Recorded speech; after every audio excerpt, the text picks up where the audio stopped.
L'asset, pour moi, est avant tout un aménageur, c'est-à-dire quelqu'un qui a une vision, et une vision de l'espace, et qui est capable, sur un marécage, par exemple, comme les de Lyon au départ, de dire, ben voilà, on va faire quelque chose de terriblement ambitieux, car c'était et en taille et dans le temps, c'était quelque chose d'important. Bien évidemment, au tout début du quartier, il a fallu convaincre de promoteurs, nous avons été investisseurs et maintenant nous partageons les risques avec d'autres investisseurs. Nous avons une vocation naturelle à accompagner ces différents projets et de nous inscrire à côté des autres partenaires qui peuvent créer cette activité comme l'asset. Alors, les ingrédients de cette réussite, pour moi, il y en a deux. Il y a un premier, c'est une vraie volonté politique de faire un quartier mixte. La deuxième, il faut une société d'aménagement qui apporte aux entreprises l'ensemble de ce dont elles ont besoin.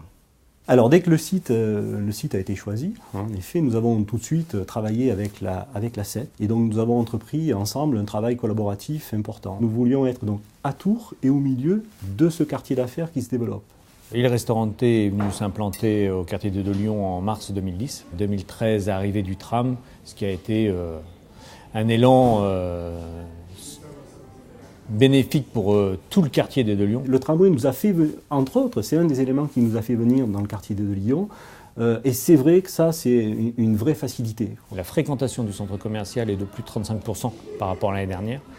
Depuis l'arrivée du tram du 1er septembre 2013. On vient au de Lyon pour se rapprocher des clients, pour être présent là où l'activité économique se fait. Vous savez, on fait un métier de proximité. Alors on s'installe sur 4000 m². Environ un tiers seront destinés à nos activités. 3000 m² environ restants sont destinés à la location.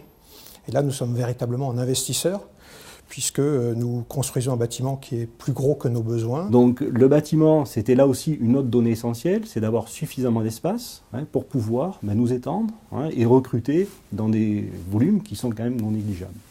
On a une échelle qui est très humaine, avec beaucoup d'espace entre les immeubles, beaucoup d'espace vert, une certaine absence de clôture, tout ça donne une image, je trouve, assez paisible et agréable comme cadre de travail. L'avantage de ce quartier, c'est sa proximité justement avec toute cette activité de loisirs qui contribue à un développement aussi bien touristique, à un développement d'affaires, à un développement d'habitation de tout le quartier des Deux Lions. La mixité, c'est quelque chose d'important, moi je crois, et ça fonctionne dans la mesure où à 7h du soir, c'est plus des immeubles noirs et tristes, où le week-end, il y a quand même une vie. Et un quartier qui continue à se développer, puisqu'il y a d'autres arrivées prévues, style le Crédit Agricole, Orange, sur les prochaines années. C'est vrai qu'on se rend compte que c'est un quartier qui vit, qui est en plein développement.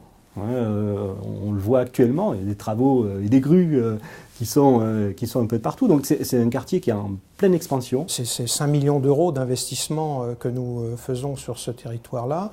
C'est que nous avons confiance dans l'avenir, c'est que nous croyons dans le développement qui s'installe. Voilà. L'image des Deux Lions, ou amener une entreprise aux Deux Lions, c'est vrai, on vend une image, mais on vend en même temps les services qui y sont attachés, à savoir la mixité du quartier, les transports communs, une adresse à Tours, c'est quand même très important pour une entreprise. Le bénéfice d'avoir de la formation à côté, qui intéresse beaucoup d'entreprises, que ce soit la faculté de droit, l'école Polytech. Donc il y a une vraie logique. Et puis c'est une image moderne, c'est une image vivante aussi. Les dernières implantations, notamment l'implantation d'Orange et celle d'EDF, juste avant, vraiment nous ont permis de comprendre que nous avions réussi ce pari.